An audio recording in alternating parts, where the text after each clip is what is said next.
lebih tergerakkan untuk cepat. Storytelling is a mandatory life skill. Ini yang disampaikan seorang Ika Natasha, penulis kenamaan Indonesia yang telah menerbitkan sedikitnya 11 novel selama 18 tahun perjalanan karir menulisnya. Storytelling atau bercerita menjadi kemampuan yang wajib dimiliki tiap orang sebagai salah satu strategi bertahan hidup.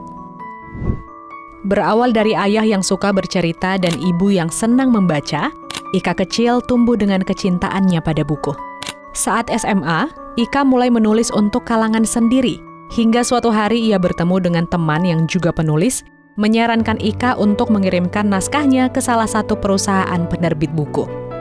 Kini, beberapa novel Ika sudah diangkat ke layar lebar, seperti Critical 11, Antologi Rasa, Heartbreak Motel, hingga yang terbaru, The Architecture of Love. Beberapa waktu lalu, Ika membagikan ilmu bercerita kepada sekitar 100 orang di Medan.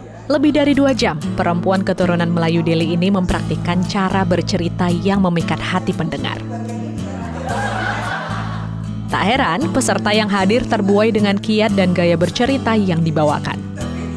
Penulis yang juga berprofesi sebagai bankir ini mengungkapkan, membaca melatih daya imajinasi. Dengan demikian, kemampuan menuangkan pikiran lewat cerita juga akan semakin terasah karena pengalaman membaca dan rupa-rupa kosakata yang sudah diserap. Baginya, kemampuan bercerita yang baik dapat menggerakkan hati orang lain. Nonton, baca enggak. Sedih sekali literasi di Indonesia ini. The Architecture of Love kan nonton.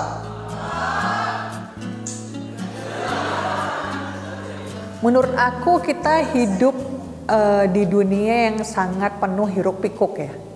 Semua orang berebut untuk didengarkan, semua orang berebut untuk menyampaikan opini dan pendapat, semua orang berebut untuk menyampaikan ide dan gagasan yang mereka miliki gitu. Tapi cuma segelintir orang yang kemudian bisa menarik atensi atau buy-in dari orang lain. Kuncinya di mana? Di storytelling gitu. Jadi aku bisa bilang bahwa storytelling bisa disebut sebagai mandatory life skill, skill dalam hidup yang quote unquote wajib dimiliki karena begitulah cara kita survive gitu. Menurut Ika, ide-ide terbaik lahir dari merenung. Di tengah banyaknya informasi yang dikonsumsi, merenung atau berdialog di dalam kepala menjadi cara memproses informasi yang nantinya dapat menciptakan ide. Alumni Fakultas Ekonomi Universitas Sumatera Utara ini memberi kiat penting untuk melatih kemampuan bercerita, yakni jujur pada diri sendiri dengan menulis rutin di buku harian. Karena terbiasa jujur dan mengerti perasaan diri sendiri, maka kemampuan mengolah perasaan lalu menuangkannya pada tulisan akan berkembang. Latihan ini sederhana dan juga gratis. Jadi saya punya 3 anak. Dalam hal ini saya melihat storytelling ini sangat penting. Tapi bagaimana kita membentuk kebiasaan untuk bisa bercerita. Widi Astuti dan Ruth Lydia, peserta yang hadir dalam diskusi ini mengaku senang bisa belajar seni bercerita langsung dari ahlinya. Saya senang sekali ya. Jadi mungkin ini bisa menjadi suatu pengalaman lah buat saya gitu kan. Karena saya punya anak 3. Nah, saya juga ingin memberikan motivasi kepada anak-anak saya supaya juga bisa bercerita gitu. Karena memang bercerita ini bukan penting.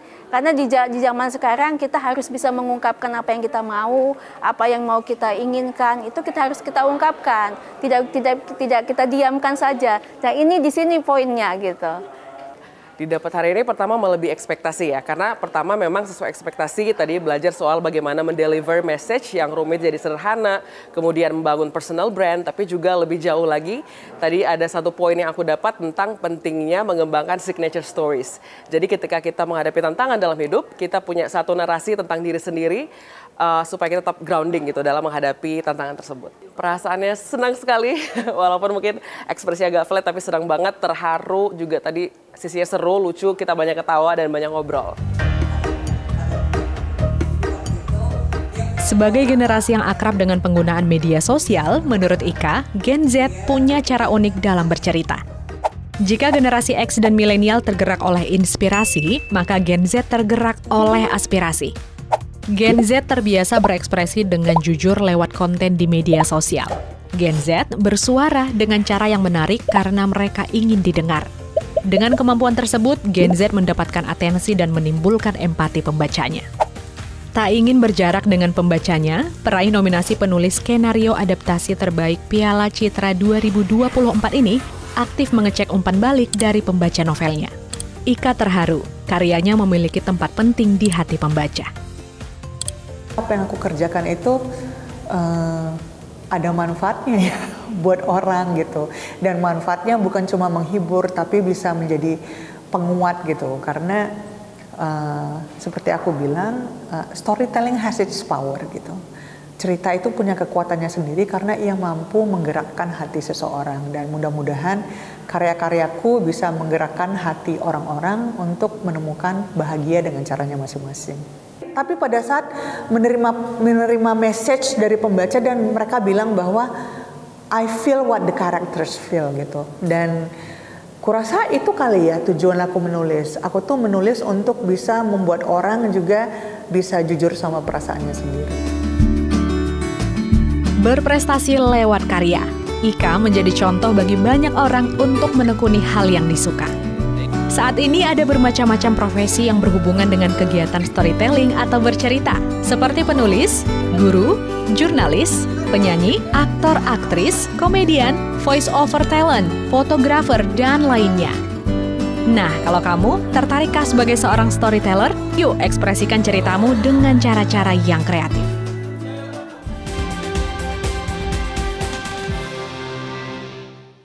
Sekian program Bingkai Sumatera. Saat ini pemirsa Anda juga bisa menyaksikan program unggulan Dai TV di platform Dai Plus yang bisa diunduh secara gratis. Dan saksikan konten inspiratif serta menenangkan hati dimanapun dan kapanpun.